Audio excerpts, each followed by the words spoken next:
Assalamualaikum warahmatullahi taala wabarakatuh. Hai. Alhamdulillah. Hari ini 10 Ogos 2021 yang mana bersamaan 1 Muharram 1443 Hijrah. Adik-adik apa khabar? Tahu ke tema Ma'al Hijrah kita tahun ni apa? Tema kita tahun ni adalah Manhaj Rabbani Ummah Berkualiti. Okey. Kenapa kita tiap-tiap tahun kita sambut Ma'al Hijrah ni kan? Okey, sebenarnya kita sambut Ma'al Hijrah ni sebab kisah hijrah Nabi Muhammad SAW dari kota Mekah ke Yathrib. Dulu kota Madinah dipanggil Yathrib. Sekarang ni yang kita panggil kota Madinah. Okey, dah tahu ke ceritanya? Okey, macam ni. Jom kita dengar cerita ni secara ringkas ya. Okey, setelah menghadapi pelbagai rintangan, pelbagai ujian, suka dan duka, maka bermulalah episod hijrah di dalam Islam.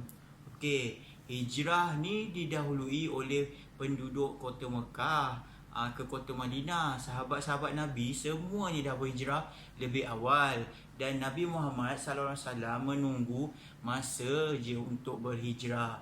Okey. Tetapi orang kafir Quraisy ni dapat maklumat yang mana Nabi Muhammad SAW akan berhijrah dan mereka semua pembesar-pembesar kafir Quraisy ni semua berhimpun di Darun Nadwah.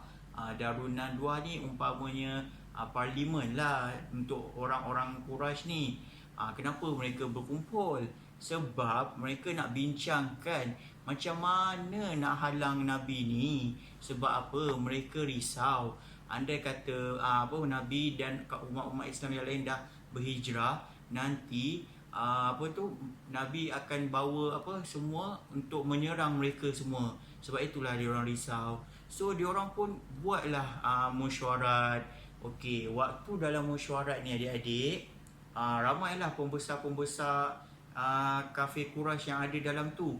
Dan ada juga seorang tua yang mana itu adalah iblis yang menyerupai manusia yang ada sekali di dalam mesyuarat itu.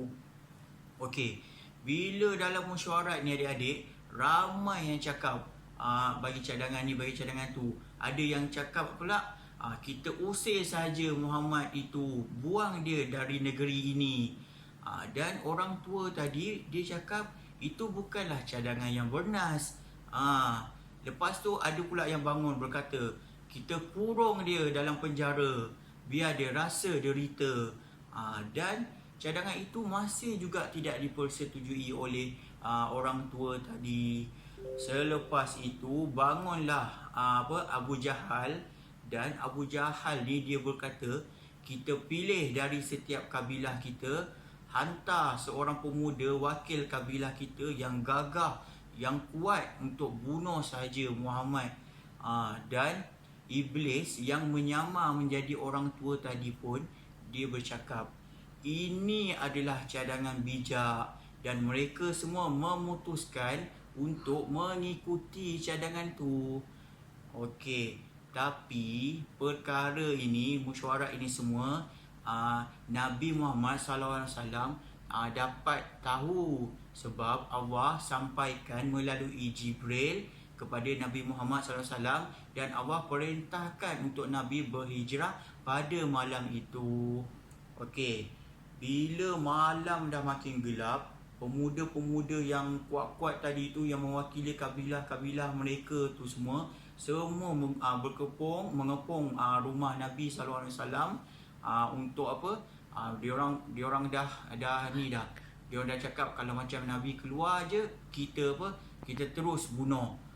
Tapi dengan izin Allah yang Maha Besar, Nabi dan sahabat Nabi Abu Bakar berjaya keluar daripada rumah itu tanpa mereka semua sedari, seolah-olah mata mereka semua dah ditutup.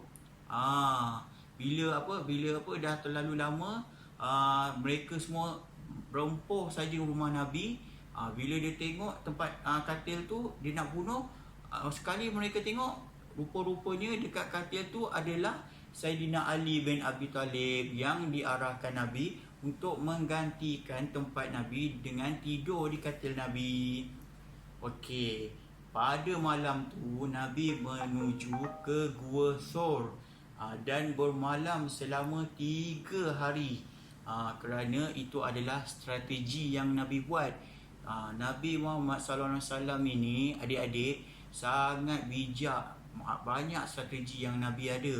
Mereka pun pergilah ke Gua Thur, sebab kalau mereka terus pergi ke kota Madinah, pemuda-pemuda semua tu akan kejar dan diorang tahu.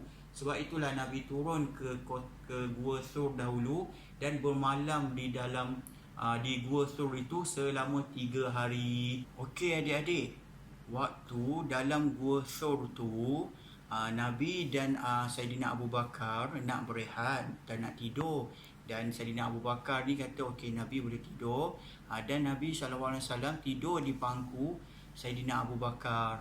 Dan sewaktu Nabi sedang tidur, Saidina Abu Bakar disengat oleh binatang yang berbisa. Disebabkan sayangnya, kasihnya Abu Bakar kepada Nabi Muhammad SAW, sahabat Nabi itu sanggup menahan tanpa menggerakkan kaki. Sebab apa? Sebab risau bila menggerakkan kaki itu Nabi Muhammad SAW akan terjaga. Hebat kan Saidina Abu Bakar ni kan adik-adik. Okey, lepas tu, tapi dalam menahan tu, air mata je yang Saidina Abu Bakar tak dapat tahan. Dan air mata itu jatuh menitik ke muka Nabi SAW. Barulah Nabi terjaga dan bertanyakan kenapa. So dekat situ kita nampak sahabat yang baik itu, adik-adik, sanggup buat apa sahaja untuk sahabat yang lain. Ini kan pula untuk Nabi Muhammad SAW kan. Okey, orang-orang kafir Quraisy ni dia tak puas hati. Sebab apa? Tak dapat tangkap, tak dapat bunuh, tak dapat tangkap Nabi Muhammad SAW ni. Dan upah untuk apa? Siapa yang tangkap tu akan diberi ganjaran 100 ekor unta adik-adik. 100 ekor unta tu adik-adik, kalau nak dibandingkan dengan sekarang ni, banyak tu. Siapa yang tak nak kan?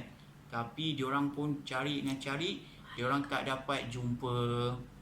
Selepas 3 hari, Saidina Abu Bakar dan Nabi Muhammad SAW berada di dalam Gua Thur, dan mereka mahu meneruskan perjalanan, dan mereka mengupah Abdullah bin Uraikid untuk menuju ke kota Madinah. Dan mereka melalui jalan pesisiran pantai yang jarang dilalui oleh orang. Selepas 7 hari perjalanan, Rasulullah SAW tiba di Quba dan bermalam selama 4 hari. Dan serta Nabi Muhammad SAW membina Masjid Quba. Sebab itu sekarang kalau macam kita pergi buat umrah, kita pun akan pergi melawat Masjid Quba. Okey, selepas dah ada 4 hari bermalam di Quba itu, mereka meneruskan perjalanan ke kota Madinah. Okey, orang-orang di Madinah ni semuanya risau. Kenapalah Nabi Muhammad SAW ni tak sampai-sampai lagi. Diorang semua sedih sebab risau terlalu lama Nabi untuk sampai ke kota Madinah. Sehingga mereka menunggu, dan ada yang panjat pokok kurma untuk melihat adakah sudah sampai. Dan sewaktu itu ada seorang yang nampak Nabi dari jauh. Lalu dia berkata, "Lihat, Nabi Muhammad SAW sudah sampai. Orang yang kita nanti-nantikan sudah tiba." Selepas itu adik-adik, mereka semua bangun dengan gembira. Ada yang menangis, ada yang suka, semualah ada. Mereka menyambut kedatangan Nabi Muhammad SAW itu, dan mereka menyanyikan lagu Tala'al badru alaina min saniyatil wada' wajaba syukru alaina mada'a lillahi da'. Mereka menyanyikan tu sehingga habis. Mereka suka bersyukur semua. So itulah kisah ringkas hijrah Nabi Muhammad SAW. Adik-adik, perjalanan ini adik-adik jauh adik-adik. Kalau ikutkan sekarang dalam 458 kilometer dan selama 14 hari. Bayangkan adik-adik pengorbanan Nabi Muhammad SAW untuk menyebarkan agama Islam. Jadi benarlah adik-adik, hijrah itu perjuangan, hijrah itu pengorbanan, hijrah itu persaudaraan, hijrah itu juga membentuk perpaduan. Sebab itulah ada juga yang lagu awal Muharram yang kita nyanyikan sekarang ini. Okey, so sekarang adik-adik, apa yang kita nampak adalah hijrah ini semuanya adalah untuk perkara yang kebaikan, untuk perkara yang lebih baik. So, adik-adik kenalah hijrah ke arah yang baik juga. So adik-adik kena hijrah lah. Sekarang ni kena dengar cakap ibu bapa, beri kegembiraan kepada ibu bapa dan ringankan tulang untuk bantu ibu bapa. Lepas tu adik-adik kena selalu buat benda-benda baik dan jangan nakal-nakal. Jadi orang tekad dalam hati tu nak jadi orang Islam yang soleh dan soleha. Solat jangan tinggal. Dan jom kita kumpul pahala lepas ni, okey? Alright. So, sampai sini sajalah cerita kita, cerita ringkas berkenaan kisah hijrah Nabi Muhammad SAW. Dan adik-adik boleh cerita dekat kawan-kawan semualah, okey? Yang baik tu semuanya datang daripada Allah dan yang lemah itu adalah daripada kelemahan saya sendiri. Okey adik-adik, jaga diri. Assalamualaikum warahmatullahi taala wabarakatuh. Bye.